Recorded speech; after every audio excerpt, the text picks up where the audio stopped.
Buenas a todos, y bienvenidos de nuevo a DocTips. Hoy vamos a hablar sobre la medicina en la Edad Media. Cuando pensamos en la Edad Media, la medicina suele venir acompañada de imágenes oscuras, con médicos con máscaras, sangrías interminables, supersticiones y epidemias imparables. Y aunque parte de esa imagen tiene algo de verdad, también es profundamente incompleta. La medicina medieval fue una etapa de transición crucial, un periodo donde convivieron la fe, la tradición clásica, la observación empírica y poco a poco, los primeros intentos de ciencia médica real. Además, no fue igual en todas partes. Mientras Europa avanzaba lentamente, el mundo islámico vivía uno de los más grandes esplendores médicos de la historia. En este vídeo vamos a recorrer la medicina medieval europea y la islámica, entender cómo se curaba, cómo se diagnosticaba, qué errores se cometieron y qué avances fueron absolutamente fundamentales para la medicina moderna. Parte 1. La medicina en la Europa medieval. Cuando la enfermedad era una prueba divina en la Europa medieval, la vida estaba marcada por guerras, hambre y enfermedades constantes. La esperanza de vida era baja y muchas personas morían por infecciones hoy fácilmente tratables. En este contexto, la Iglesia tuvo una enorme influencia sobre la forma de entender la salud y la enfermedad. Para muchos, enfermar no era solo un problema físico, sino también espiritual. Se creía que la enfermedad podía ser un castigo divino, una prueba enviada por Dios o una consecuencia del pecado. Esto hacía que, junto a los tratamientos médicos, fueran habituales las oraciones, peregrinaciones y actos de penitencia como parte de la cura. Curiosamente, esta visión no impedía que se intentara curar al enfermo, pero sí condicionaba profundamente los métodos utilizados. Ahora hablaremos de los monasterios, los hospitales, farmacias y escuelas médicas de la época. Durante siglos, los monasterios fueron los principales centros médicos de Europa. Los monjes no solo cuidaban a los enfermos, sino que copiaban manuscritos antiguos de medicina griega y romana, manteniendo vivo el conocimiento clásico. Muchos monasterios tenían huertos medicinales donde cultivaban plantas como salvia, menta, lavanda o romero, utilizadas para preparar ungüentos y remedio. También disponían de enfermerías separadas del resto del monasterio, con normas básicas de higiene, ventilación y alimentación. Un dato curioso es que algunos monasterios tenían auténticos manuales de recetas médicas, donde se indicaba qué planta usar según el tipo de dolor, fiebre o herida. Aunque rudimentaria, esta medicina fue esencial para la supervivencia de miles de personas. Ahora hablaremos de la teoría de los 4 humores. El pilar de la medicina medieval, la medicina europea medieval, se basaba casi por completo en la teoría de los 4 humores: la sangre, la flema, la bilis amarilla y la bilis negra. Se creía que cada persona tenía un temperamento dominante y que la enfermedad aparecía cuando ese equilibrio se rompía. Por ejemplo, un exceso de bilis negra se asociaba con la melancolía, lo que hoy llamaríamos depresión. Un exceso de sangre se relacionaba con fiebre o inflamación. De aquí surgieron tratamientos tan comunes como las sangrías, las purgas o los vómitos inducidos. Aunque hoy sabemos que muchos de estos métodos eran dañinos, en su momento se consideraban tratamientos científicos bien fundamentados.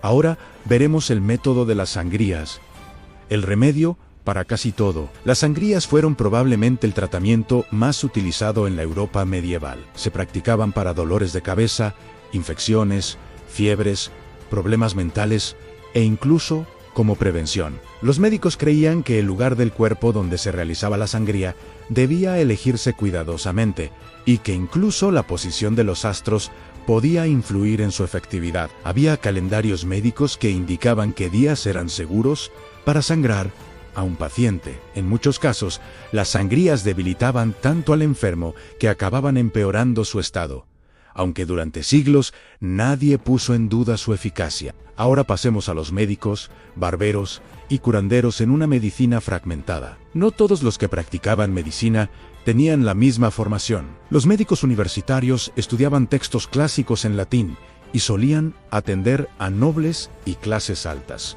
Los barberos cirujanos, en cambio, realizaban las tareas más prácticas, como amputaciones, sangrías, extracciones dentales y tratamiento de heridas. De hecho, el famoso poste rojo y blanco de las barberías actuales simboliza la sangre y las vendas. Por último, estaban los curanderos y sanadores populares que utilizaban remedios tradicionales. Algunos de estos tratamientos eran sorprendentemente eficaces, otros no tanto, y algunos llevaron a acusaciones de brujería. Ahora, trataremos uno de los momentos más importantes de la medicina, la peste negra, y el gran desafío que supuso para la medicina en Europa. En el siglo XIV, la peste negra devastó Europa, matando a millones de personas en pocos años. Los médicos no comprendían su origen y propusieron explicaciones como el aire contaminado, castigos divinos o alineaciones planetarias. Como curiosidad, algunos médicos utilizaban trajes con máscaras de pico rellenas de hierbas aromáticas para filtrar el aire, una práctica que hoy sabemos que no funcionaba, pero que muestra un intento temprano de protección personal. Aunque no pudieron detener la peste, esta tragedia cambió profundamente la medicina europea, fomentando la observación directa y el cuestionamiento de teorías antiguas. Parte 2. La medicina en el mundo islámico medieval, un salto científico en plena Edad Media. Mientras Europa avanzaba lentamente, el mundo islámico vivía una auténtica revolución científica. En ciudades como Bagdad, Córdoba o Damasco, la medicina se convirtió en una ciencia basada en la observación, la experiencia y el estudio sistemático. Los textos de Hipócrates y Galeno no solo se tradujeron, sino que se analizaron críticamente y se mejoraron. Ahora veremos los hospitales islámicos, los más avanzados del mundo. Los hospitales islámicos eran gratuitos, públicos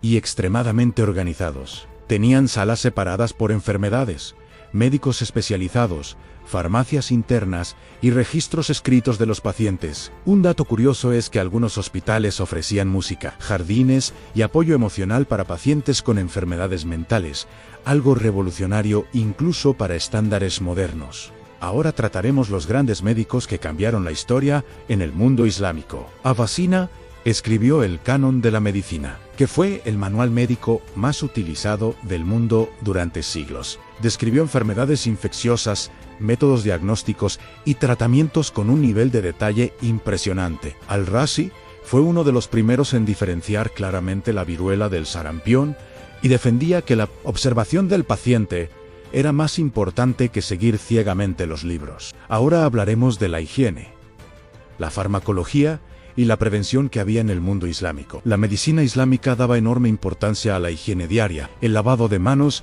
la limpieza de heridas y la dieta equilibrada. Desarrollaron una farmacología muy avanzada, con cientos de sustancias catalogadas y métodos precisos de preparación. Curiosamente, muchas de estas prácticas tardaron siglos en adoptarse en Europa. Por último, pasaremos a hablar del intercambio de conocimiento, dando pie al nacimiento de la medicina moderna. A partir del siglo XII, el conocimiento islámico comenzó a traducirse al latín en lugares como Toledo. Esto provocó un renacimiento médico en Europa y el nacimiento de las primeras universidades médicas. Sin este intercambio, la medicina moderna simplemente no existiría. En resumen, la medicina medieval no fue solo una época de errores y supersticiones. Fue un periodo de transición, de aprendizaje y de grandes contrastes culturales. Entre la fe europea y la ciencia islámica se construyeron los cimientos de la medicina moderna, demostrando que incluso en tiempos difíciles,